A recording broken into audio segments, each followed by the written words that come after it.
And welcome back, ladies and gentlemen, to another episode of Grade A Fantasy. I'm your host, Grade A Fantasy, trying to get a head start on the Week 5 options. My top plays for the quarterback preview on the FanDuel main slate. I said, why not jump on this while everybody else is doing coverage for tonight's doubleheader? So let's get right into it. First off, it's not your typical Week 5. Last couple of years, after a couple of weeks, teams be getting by. Even I felt that was stupid. Teams getting buys by week 4, at least a month into the season, which still feels too early. But eventually, they gotta take the bye week or whatever. I don't think you can really have buys in week, you know, 18, 19, 17, or whatever the case may be. That's around the time where it should be finishing up. But they're starting the buys this week, and with the bye weeks, you have Atlanta, Chicago, Green Bay, and the Steelers on bye. Vikings and Cleveland are in London this week. So those are two other teams that'll be off the slate, 9:30 in the morning. Then, of course, you got your typical Thursday, Monday, and Sunday night games. So condensed slate. So chalk will be chalkier than usual, I guess I could say. And still some injury news out there. Some people to be coming back off clearance or whatever the case may be. But, hey, for those who know, you're doing your little research for tonight's doubleheader, why not get a head start on the Week 5 10 gamer? So let's get right into it. Now, as you all know, there's times where I don't like to tout the top 5, even though I will make myself pick a top 5 for you guys and say what I traditionally do like. But this is a slate where I am not high favor of the top 3. If it were me, when it comes to pay up, it's Herbert at 8,000, and then of course it's a significant difference. It's a significant difference plus one option most likely won't be available. I like Justin Herbert at Washington. Why not Lamar? Lamar injured that hamstring. I don't think they rush him back as much as they probably need him. So if Lamar comes back, and then of course Jaden Downs also might not be cleared. They're probably playing a caution with him.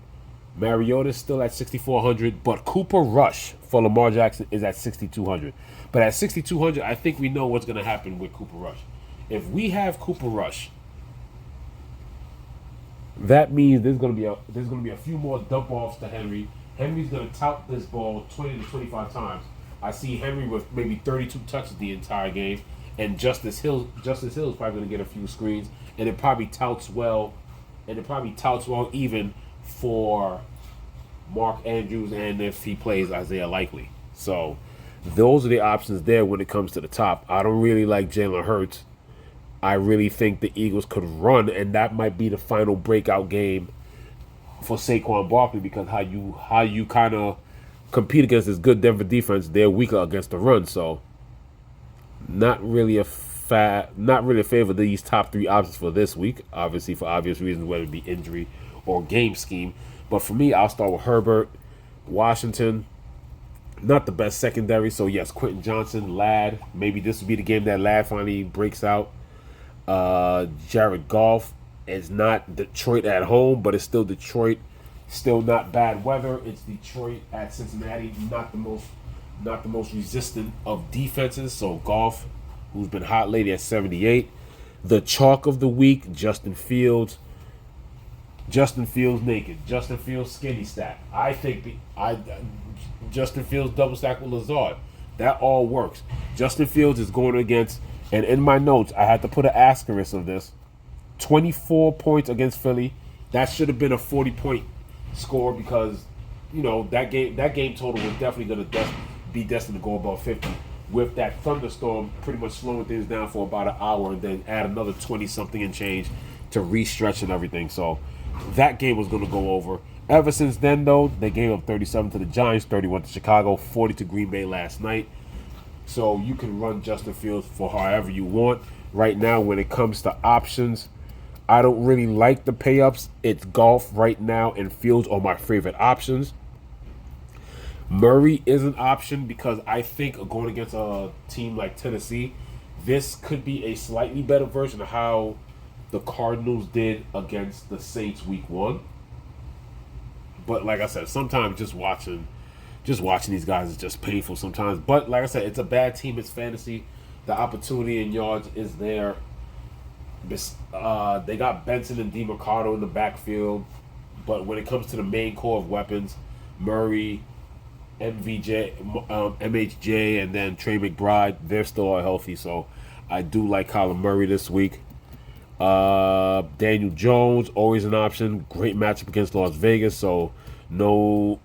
and it's still at a nice price. Shot up a bit, has had 2 pedestrian type weeks because it's been a Jonathan Taylor run. This could be one of those where Daniel Jones has a great game and gets himself back up to what he was a couple of weeks ago or just last week, around that 77, 78, 79 range. I don't think he jumps all the way up to 8,000 right away, but I just expect Daniel Jones to be at least anywhere from $300 to $400 more expensive next week. Dak Prescott, I mean, he's always going to force the issue. Dak Prescott goes against a Jets secondary that has given up 34, 30, and 23. They play tonight, so we can't say anything about week 4. But either way, that should be a high-scoring game. Game stacks are viable here. I like Sam Darnold. But Sam Darnold skinny stacks. Let me see if I can get this to load. Hopefully there's no issues like I normally have issues down here, but looks like it's popping up. Am I getting anything? But yeah, Darnold has been pretty pedestrian. Like I said, for his cheap price, you would like for him to get a 17. Well, I can't really get anything loaded up there, but averaging 14 fantasy points a game, you would like Sam Darnold for that price to try and get a 16, 17, 18, and maybe hook up with Smith and Jigba at least once, hopefully twice, but maybe once. And Jigba gets another volume, 8 to 11 receptions or whatever. Maybe you get Darnold with 2 touchdowns. Like I said, you always got to attack the pass funnel. It's always a good thing to do. Maybe even hit the tight end a couple of times. As we continue to go down, none of these guys are options that I like. Then we get here. He's still cheap as Miami still finding their way during the season. Tua Tagovailoa against Carolina, always a great option. So that should be there. And then with Tua not in the high 7s like he used to be or whatever, take some steam off that stack. CJ Stroud finally had a decent day. Scored 18 fantasy points yesterday, but it's still a defense. It's still an offense that really can't get out their own way. It's one of those things now where I'll let you know what I've done. High on CJ Stroud the first couple of weeks, and then yesterday I was like, fuck it, I already put him in 2 lineups yesterday. He did fine, but he just couldn't hook up with Nico Collins. Nico Collins still ended up with 9.9. Didn't even get 10 for his price. So basically for 8,000 or 8,200 for whatever it was, he basically got, for every $1,000 he got like 1 point. CJ Stroud against Baltimore, a horrific Baltimore defense, is interesting because if they can't move the ball and you don't have to worry about Lamar, the Houston defense has been playing well. If they stuff 8 and make Cooper Rush throw 1-on-1 against man blitzes or man cover zones or whatever the case may be, and they force them to punt, maybe the CJ Stroud option is good because they'll just get more opportunities forcing 3-and-outs and playing the field position game. So once again, he's an option, but I've kind of fallen out of like for CJ Stroud. Not really the best option, but it's Baltimore. I got this one to load. Like I said, it was his first day. Let's get that out of here. 2 touchdown game or whatever. 18-42 after very poor performances for what his standards are. And since this seems to be loading, let's get back to the Sam Darnold thing that I was talking about. So that might pop up, I hope. Nope, there we go. So here, this is what I wanted to show with Sam Darnold. As long as he can reduce the interceptions or whatever, like I said, you're looking at, that's the kind of day you want. 7,200. And if he's linking up with Jackson Smith and Jigba, skinny stacks with him, you're looking for hopefully, that stack to get you anywhere from 32 to 40 points at least. Skinny stack. Because you're not getting no run upside from him. So, staying in, he's basically stayed between 16 and 18 points the last 3 weeks. So, him being at home against Tampa Bay on the road, pass funnel. Jackson Smith and Jigba is looking pretty good. As we continue to scroll down, I don't think I'll be coming down this far at all. Mariota gets another start. He's still interesting. Like I said, there goes Cooper Rush at 62. But Bryce Young against a horrible Miami secondary and defense in general, but it's a very bad secondary. And Bryce Young, even though, he's not going to blow your mind with his stats or whatever the case might be, but if he hooks up with T-Mac, whoever his tight ends are, if we get Jatavian Sanders back, like I said, the numbers aren't great, but you hope he could give you the Arizona kind of game or whatever, but 25 and then drops to 11 and 10. For 6,600, if he can at least give you somewhere in the 15 to 18, you'll take that at 6,600. At home against Miami, like I said, not the best offense. You hope he could hook up for at least 2 touchdowns against this bad secondary. But to be honest, I will not be going down as far. I don't think so. If Mariota gets cleared, I have a couple of pieces of him. And that's about it. But I will not be coming down this far. So let's rewind this. Favorite pay-ups, as you can see, I just don't like what it is right here. And like I said, Denver's weakness is more to the run, so I can see them feeding Saquon, just like how Baltimore is going to feed Henry.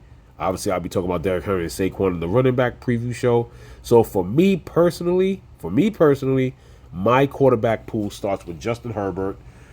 And then when it comes to pay-ups, since I'm not really paying attention to these three here, for me, my pay-ups are Jared Goff and Justin Fields at 78 and 77. When we talk about the mid-level, I'm going to go with these three right there. All of them have great matchups, Jones, Prescott, and Darnold. And then for cheap pay-up, I'll just going to have to eat the bullet. I'll try to, I guess you could say I've wasted so much money, but like I said, week 1 and week 2 is when I was trying to make 3 to 4, maybe almost 5. Especially week 1 when there was like 25 entries. Now it's been a constant 20 entries. I kind of missed the 25 format. Gives you a few more chances to get a little crazy and figure out some stuff you want to do. But yeah, after bad week 1s, Tua has been solid with me stacking and everything. So definitely Tua over. They're both options, but if you made me pick one, without a doubt, it would be Tua on the road against Carolina.